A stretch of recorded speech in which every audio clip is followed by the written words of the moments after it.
Welcome to the press conference for Yannick Sinner. Please raise your hand if you would like to ask a question. Yannick, nice result for you out there. Just give us your thoughts on the match. Yes, very happy. Playing on center court is always very special. So happy about the performance and the win, and let's see what's coming now in the next round. Any questions? Anthony? Yannick, it's Anthony here from Quality Shot Tennis. Congrats on the win today. In the last game, Djokovic was saving a lot of break points, and then you hit what you called was a lucky shot, but really a very impressive forehand passing shot winner. Do you feel like when the pressure's on in those moments, is it easier to hit great shots like that and bring out your top level, or does it make it a little bit tougher? Well, not talking about this specific shot, there was only one shot I could really hit now, and I had to go for it because he was cutting the corner. You know, if I was sitting too much in the middle, he had easy volley. You know, so the point was lost in any case. So I had to risk it. So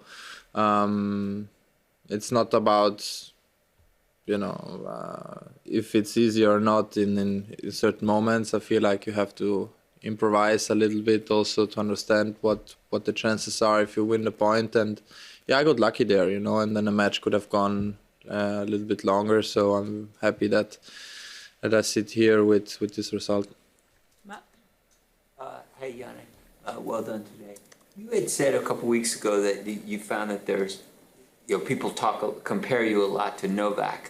And you said there's some things similar about your game and some things are different. I was wondering if you could explain what you see as the similarities between the way you and Novak approach the game, especially on grass, and what might be different. Well, it's difficult to say because I still believe we are both different players, no? And we do have a couple of similarities in a way of how we maybe hit the ball on the forehand and backhand. I feel like he has improved a lot to serve. Like today, he was serving incredibly well. I watched the match, and the way he moves, I feel like he is still much more confident than I am on grass. How he moves, and but this is also the experience he has more than I have, and he mixes up the game a little bit more. I may be a little bit the faster hitter.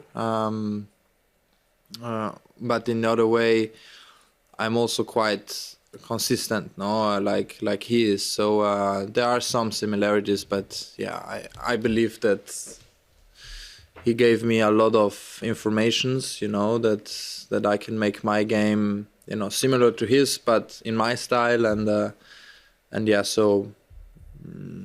You know, it's. I always try to see from certain players what I can take, you know, and then trying to see if it works well. And yeah, he is definitely the main person I look up to, trying to do a couple of things like him. Ben?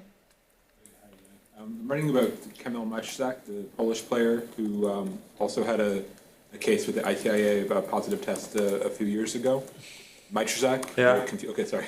And I'm just curious for you, do you think there should be ways that lower ranked players could also have resources to help them also when they're trying to appeal or fight their cases? Because some of them have said that it's more difficult than it is for players who are higher ranked and have a lot of money, for lawyers and scientists and all sorts of different things. Well, this is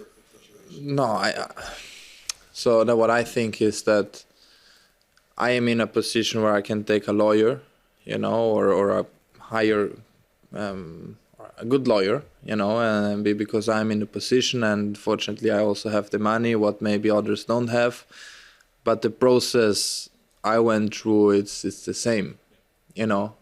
There is no better treatment, you know. Maybe I have good defense in a way of because I have good people around, and you know, this is because I've earned my money and now I can do that. But in the other way, the process, like the ITA works and how fast everything goes, it's the same, you know. So I know there in the past there have been difficult choices and decisions.